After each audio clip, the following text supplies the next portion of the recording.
खीवसर उपचुनाव के मद्देनजर आज हमारे संवाददाता खीवसर पहुंचे और भाजपा के प्रभारी व पदाधिकारियों से वार्तालाप कर भाजपा का मीटर नापा। आइए सुनिए भाजपा के प्रदेश प्रवक्ता और खीवसर चुनाव प्रभारी अशोक सैनी को। हमारे साथ आज हैं भारतीय जनता पार्टी प्रदेश प्रवक्ता श्री अशोक जी सैनी। सर बहुत बहुत धन्यवाद हमारे साथ जुड़ने के लिए। आप खीवसर के अंदर काफी समय से लगे हुए हैं चुनावी प्रबंधन के लिए। आज एक प्रबंधन के रिलेटेड मीटिंग रखी गई थी खीवसर के अंदर। उस मीटिंग की क्या भूमिका रही, क्या रचना रही, उसके बारे में थोड़ा प्रकाश डालिए। देखिए, भारतीय जनता पार्टी संगठन बेस्ड पार्टी है। पार्टी के अंदर हमारा शुरू से एक ध्येय है, एक मंत्र है कि हर कार्यकर्ता को काम और हर काम को कार्यकर्ता। उसी के अनुरूप पार्टी की प्रबंधन समिति चुनाव को लेकर के भी, अन्य कार्यक्रमों को लेकर के भी बनती है। और ये खीवसर उपचुनाव को लेकर के हमारी ये प्रबंधन समिति में लगभग 46 लोग, जो अलग अलग 35-40 काम, जो प्रत्येक कार्यकर्ता उस काम के लिए अपने अपने मोर्चे को संभालेगा। इसी बात को लेकर के आज हमारी बैठक थी। उसमें वकील भी थे, उसमें महिलाएं भी थी, उसमें किसान भी थे, उसमें युवा भी थे, उसमें ओबीसी के भी लोग थे, उसमें एससी वर्ग के भी लोग थे। ऐसे तमाम प्रकार के कार्यकर्ता हमारे इसमें मौजूद थे और सबको अलग अलग कार्यकर्ताओं को जिम्मेदारियां दी है और वो कार्यकर्ता अपना काम कैसे अच्छे से कर पाए, उस बात को लेकर के आज एक छोटी सी हमारी कार्यशाला संपन्न हुई है। सर दूसरा प्रश्न मेरा आपसे है कि नेपोटिज्म के बारे में हम लगातार बात करते हैं विभिन्न क्षेत्रों के अंदर। क्या परिवारवाद किसी क्षेत्र के विकास का अवरोध करता है? आप मेरा इशारा समझ रहे होंगे। देखिए, बिल्कुल निश्चित रूप से देश आजाद होने के बाद और कुछ परिवारों ने देश पर राज किया और वो परिवारवाद, वंशवाद जो कहीं भी आज हमारे देश में पिछड़ापन जो दिख रहा है, उसका एक बड़ा कारण परिवारवाद, वंशवाद रहा। मैं बड़े गर्व के साथ कहता हूं कि मैं जिस पार्टी का कार्यकर्ता हूं, मैं जहां काम करता हूं, केवल एकमात्र भारतीय जनता पार्टी है जो किसी परिवार की पार्टी नहीं है।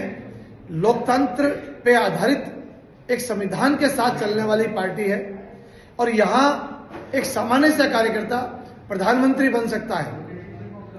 कांग्रेस से लेकर के तमाम पार्टियां, चाहे वो ममता बनर्जी की पार्टी हो, चाहे वो अखिलेश यादव जी की पार्टी हो, चाहे फारूक अब्दुल्ला जी की पार्टी हो, चाहे चौटाला परिवार की पार्टी हो, चाहे लालू यादव की पार्टी हो, किसी भी प्रकार की पार्टियां हो, सभी पार्टियां एक परिवार की पार्टियां हैं। परिवार का मुखिया वृद्ध हो जाता है या सुरक्षित हार जाता है तो उनका बेटा आ जाता है, उनका बेटा जब आगे रिटायर होता है तो फिर उनका बेटा आ जाता है, फिर उनका कुटुंबा चलता है, चाचा, ताऊ, भाई, भतीजा, ये सारे लोग मिलकर के ये परिवार की पार्टियां बनकर के रह गई है। और जिन्होंने देश को एक ऐसा नासूर देश को दिया है जो अब तक भी बड़ा मुश्किल उनसे सब चीजों का मुकाबला करना पड़ रहा है। आदरणीय प्रधानमंत्री जी के नेतृत्व में इन बातों के विरोध में देश खड़ा हुआ है और अब धीरे धीरे इन पार्टियों को देश नकार भी रहा है। आने वाले समय के अंदर इनमें और कुछ अच्छा होने की भी संभावना है, मगर ये वंशवादी पार्टियां देश के लिए नासूर है। हमारे बिग बॉस के कैमरे आपको हर जगह फॉलो करते रहते हैं। दुर्ग सिंह चौहान के साथ आज आपकी भेंट हुई, काफी बूस्ट मिला है भारतीय जनता पार्टी को खीवसर में उनके जुड़ने से। क्या बात हुई आपकी और दुर्ग सिंह चौहान जी की? देखिए, दुर्ग सिंह जी ने भारतीय जनता पार्टी के साथ जुड़ने का फैसला किया। मैं उनके इस फैसले का स्वागत करता हूं, उनका हमारे परिवार में अभिनंदन करता हूं। आदरणीय प्रदेश अध्यक्ष जी के नेतृत्व में, आदरणीय मुख्यमंत्री जी के नेतृत्व में उन्होंने पार्टी ज्वाइन करी और दुर्ग सिंह जी इस क्षेत्र के मजबूत और युवा किसान नेता है और उनका अपना एक वोट बैंक है, अपनी एक फैन फॉलोइंग है। सबसे पहले तो मैं उनको धन्यवाद देता हूं कि उन्होंने मुख्यमंत्री जी के विकास की नीतियों में भरोसा किया, प्रधानमंत्री जी के जन कल्याणकारी नीतियों में भरोसा किया और भारतीय जनता पार्टी की आइडियोलॉजी को स्वीकार किया। और रही बात फायदा, तो निश्चित रूप से परिवार हमारा मजबूत हुआ है। दुर्ग सिंह जी के आने से न केवल खीवसर में बल्कि अन्य क्षेत्रों के अंदर भी हमको लाभ मिलेगा। आज मैं एक लेख पढ़ रहा था खीवसर के चुनाव से रिलेटेड। बताया जा रहा है कि साइलेंट फैक्टर एक बहुत बड़ा फैक्टर हो सकता है। ये कौन सा फैक्टर है जिसकी आवाज सुनाई नहीं देती लेकिन एक बहुत बड़ा फैक्टर होता है? देखिए, कई तरह के फैक्टर होते ही हैं। कोई जाति का फैक्टर है, कोई अनएम्प्लॉयमेंट का फैक्टर है। मैं टोकना चाहूंगा कि एंटी इनकम्बेंसी फैक्टर हो सकता है दोबारा चेहरा रिपीट होने से। देखिए, एंटी इनकम्बेंसी तो इनके खिलाफ बहुत ज्यादा है ही।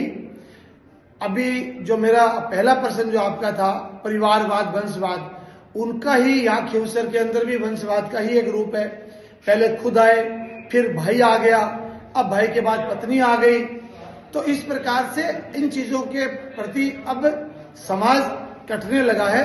एक एक परिवार को नहीं चलाएंगे, क्योंकि एक परिवार की पार्टी है और वो कहते हैं हम लोकतंत्र के आधार पर पार्टी चला रहे हैं। तो मुझे लगता है कि इस बार खींवसर में कमल खिलेगा और ऐसे वंशवादी परिवारवादियों को यहाँ बाहर का रास्ता दिखाएंगे।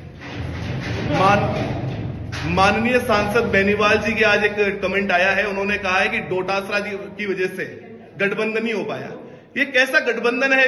लोकसभा में बनता है, विधानसभा में टूट जाता है, किस प्रकार का गठबंधन है ये? देखिए, ये मैं इसके लिए ज्यादा कुछ नहीं कहूंगा। डोटासरा जी का अपना एक पार्टी में सिस्टम है, हनुमान जी का अपना पार्टी में सिस्टम, हमारा तो इससे कोई लेना देना नहीं है। और इनका गठबंधन नहीं होता, इनका ठगबंधन होता है। जब ये मौकाप्रस्त लोग हैं, जब इनको जहां लाभ दिखता है, जहां फायदा दिखता है, उस प्रकार के गठबंधन करते हैं। और मैं समझता हूं कि कांग्रेस को देश ने पूर्ण रूप से नकार दिया है और आरएलपी का कोई अस्तित्व ही नहीं है। वो एक आध विधानसभा में थोड़ा बहुत जाति के आधार पर चले हैं, आने वाले समय में वो भी समाप्त हो जाएगा। एक लास्ट सवाल खींवसर से रिलेटेड, ग्राउंड रिपोर्ट क्या सजेस्ट करती है, ग्राउंड एनालिसिस क्या सजेस्ट करता है? क्योंकि ग्रामीण जो तबके में विधानसभा चुनाव होते हैं वो बड़े चैलेंजिंग होते हैं, आप भी इस बात को एग्री करते होंगे, क्योंकि ऐसी ऐसी ढाणियां होती है जहां तक पहुंचना संभव नहीं हो पाता है। तो ऐसे सुदूरवर्ती क्षेत्रों तक पहुंचने के लिए क्या रणनीति, क्या प्रयास किए जा रहे हैं और उनको चुनाव वाले दिन निकाल कर लाने की क्या कोशिश की जाएगी? देखिए, भारतीय जनता पार्टी, मैंने पहले कहा था कि संगठन बेस्ड पार्टी है, ऑर्गेनाइज बेस्ड पार्टी है। और जिन बूथों तक ये लोग पहुंचने की कल्पना भी नहीं करते, हमारा कार्यकर्ता वहां पहुंच गया। हम केवल चुनावी पार्टी नहीं है, हम पूरे 5 साल, पूरे साल हम लोग काम करते हैं। हर दिन हमारा कार्यकर्ता काम कर रहा है। हम हर बूथ तक पहुंच चुके हैं। हर बूथ पर आज भारतीय जनता पार्टी की 21 लोगों की टीम बनी हुई है। तो निश्चित रूप से भारतीय जनता पार्टी का ऑर्गेनाइजेशन स्ट्रक्चर मजबूत है, चाहे वो ग्रामीण बेल्ट हो, चाहे वो शहरी बेल्ट हो, हमें इससे कोई फर्क नहीं पड़ता। हमारा कार्यकर्ता दूर सुदूर, गांव ढाणी, कहीं भी हो, हर बूथ पर हमारा कार्यकर्ता मौजूद है और हम जीतेंगे। दिवाली का पर्व पास में, एक आखिरी सवाल लेना चाहूंगा इसी से रिलेटेड। भारतीय जनता पार्टी का जब शुरू था जनसंघ का, तब से लेके अब तक भारतीय जनता पार्टी ने 3 मुख्य लक्ष्य निर्धारित किए थे। पहला, राम मंदिर निर्माण, दूसरा आर्टिकल 370 को हटाना और तीसरा समान नागरिक संहिता। 2 टारगेट पे टिक किया जा चुका है। रामलला के मंदिर में फाइनली 496 ईयर्स बाद दीपोत्सव होने जा रहे हैं, दीप प्रज्वलन होने जा रहे हैं। मैं आपको कीनली फॉलो करता हूं सोशल मीडिया पे, आपने भी खुशी व्यक्त की थी। कितना बड़ा अवसर है ना केवल अयोध्या वासियों के लिए बल्कि भारतवासियों के लिए भी, और इसके लिए आप माननीय मोदी जी को धन्यवाद देते हुए क्या कहना चाहेंगे? देखिए, ये तो हम सबके लिए बड़ा गर्व का विषय है ही। अयोध्या में भव्य दिवाली मनाई जा रही है।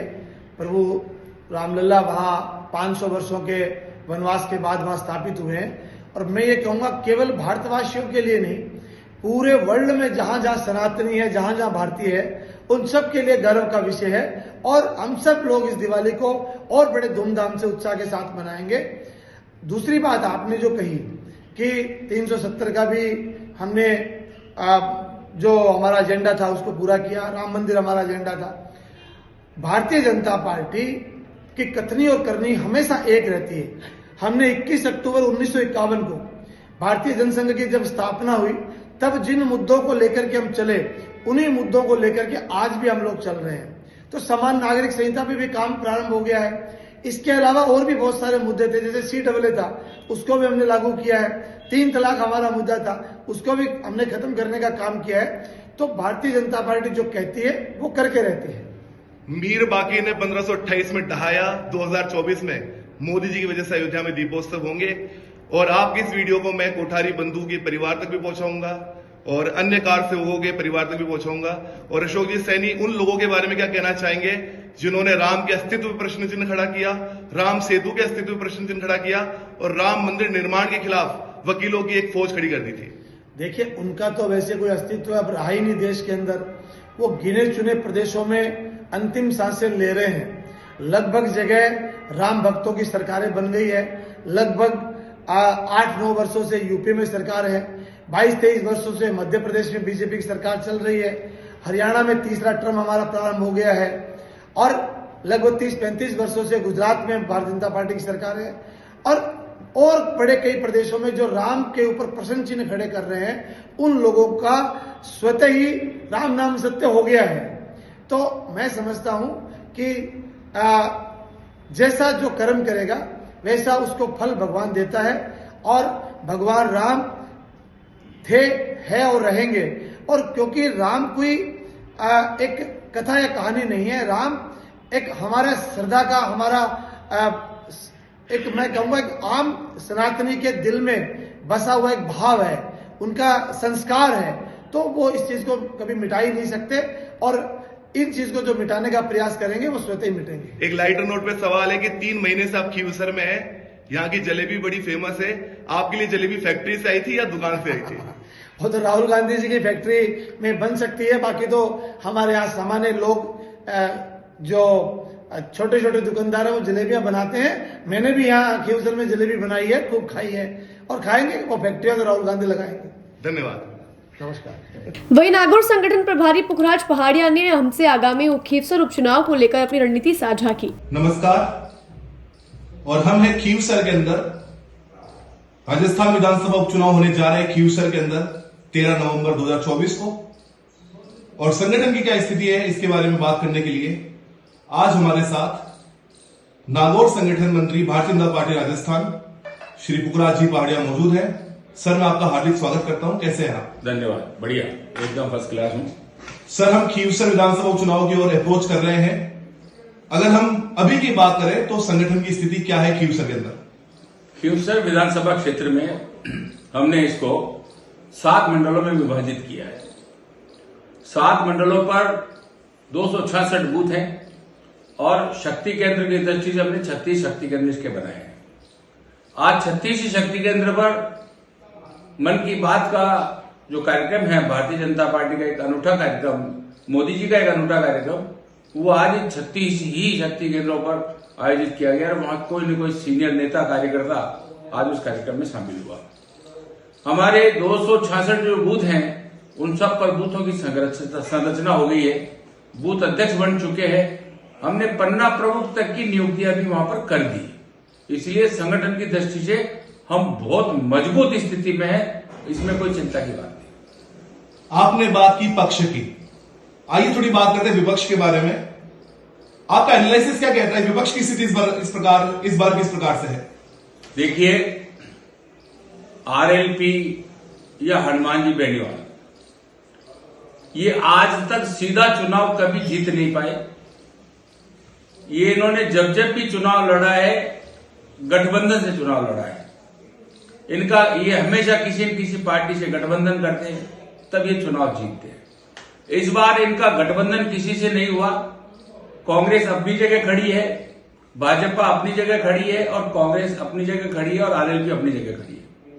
इसलिए इस बार आरएलपी को बहुत ज्यादा कोई जन समर्थन मिलने की संभावना मुझे नहीं लग रही है। नामांकन रैली में आप सब लोगों ने देखा, खीवसर वालों ने देखा कि नागौर में हनुमान बेनीवाल जी की जो नामांकन रैली थी उससे ज्यादा 3 गुना 4 गुना भीड़ तो आज हमारे रेवतराम जी डागा की उस नामांकन सभा में थी। कांग्रेस कहीं अस्तित्व में नहीं नजर आ रही है। कांग्रेस तो केवल एक अपना वजूद बचाए रखने की लड़ाई लड़ रही है, बाकी कांग्रेस कहीं अस्तित्व में नहीं है। सर, जैसे जैसे चुनाव का समय नजदीक आएगा उसके लिए आपने क्या भूमिका तय कर रखी है? हमने आज से हमारे प्रत्याशी रेवतराम जी डागा का गांव गांव में जनसंपर्क अभियान शुरू हो गया है। उस जनसंपर्क अभियान में स्थानीय नेता, जातिगत नेता और पार्टी के वरिष्ठ नेता उनके साथ चल रहे हैं। जहां जैसी आवश्यकता होती है उस हिसाब से वो कैंपेन करते हैं। आने वाले दिनों में हम प्रत्येक गांव तक, प्रत्येक बूथ तक किसी न किसी बड़े नेता का, राज्य स्तरीय बड़े नेता का जनसंपर्क अभियान कराएंगे। हम बड़ी सभा कराने में हमारी कोई रुचि नहीं है। हम पॉकेट रूम मीटिंग, छोटी छोटी बैठकें करा करके आम जनता को मोबिलाइज करके पार्टी के पक्ष में मतदान कराने के लिए हम प्रयास करेंगे। सर, लगातार डबल इंजन सरकार की बात की जाती है, तो अगर खीवसर के अंदर रेवत राम जी डागा की अगर जीत होती है तो केंद्र और राज्य सरकार से किस प्रकार से विशेष सहायता मिलेगी खीवसर को? देखिए, जब से डबल इंजन की सरकार राजस्थान में बनी है, राजस्थान में मुख्यमंत्री जी ने इस बजट भाषण में भी खीवसर विधानसभा को बहुत बड़ी सौगातें दी है और भारत सरकार की जो मोदी जी की योजनाएं हैं, उन योजनाओं का लाभ भी आम जनता को मिल रहा है। रहा सवाल कि जो कुछ केंद्र की योजनाएं थी, जैसे पेयजल की जल संसाधन मंत्रालय था, माननीय भाई गजेंद्र सिंह जी खीवसर के पास था, यहां कांग्रेस की सरकार थी तो उन्होंने काम होने नहीं दिया। अब चूंकि हमारी सरकार आई है तो प्रत्येक गांव ढाणी तक पानी पहुंचाने का काम होगा। यहाँ जो बिजली की समस्या है, उस बिजली की समस्या का समाधान भी हो रहा है। यहाँ पर सड़कों की तो इस बार बजट में लगभग मेरे ख्याल से 70 करोड़ रुपए से ज्यादा की सड़कें इस खीवसर विधानसभा क्षेत्र को भजनलाल जी की सरकार ने दी है। इसलिए चौमुखी विकास हो रहा है और जब हमारा प्रत्याशी जीत जाएगा तो और विकास होगा। सर, दिवाली नजदीक है तो आप खीवसर की जनता को दिवाली पे क्या संदेश देना चाहते हैं? नागौर की जनता को क्या संदेश देना चाहते हैं? खीवसर की जनता को दीपावली की घनी घनी राम राम। मैं तो यही कहनी चाहूं खीवसर की जनता ने कि वो मौको है, ये मौका ने मत चूजो, दिवाली ठाटू मनाओ, लेकिन दिवाली पचे 13 दिन बजे पोकर ना बजाओ तो अगला पाप धो जावे अपना। तो खीवसर में आपने देवराबाद रेवत राम डागा ने जिता दीजो ताकि धन पोकर की जावा जरूरत नहीं पड़े, अपना पाप हड़ा धो जाए। It is honor to talk with you, sir. Thank you so much for having us. Thank you. अगली बार जल्दी अन्य पार्टियों के प्रभारियों से आपको रूबरू कराएंगे। तब तक के लिए बने रहिए बात आज की चैनल के साथ।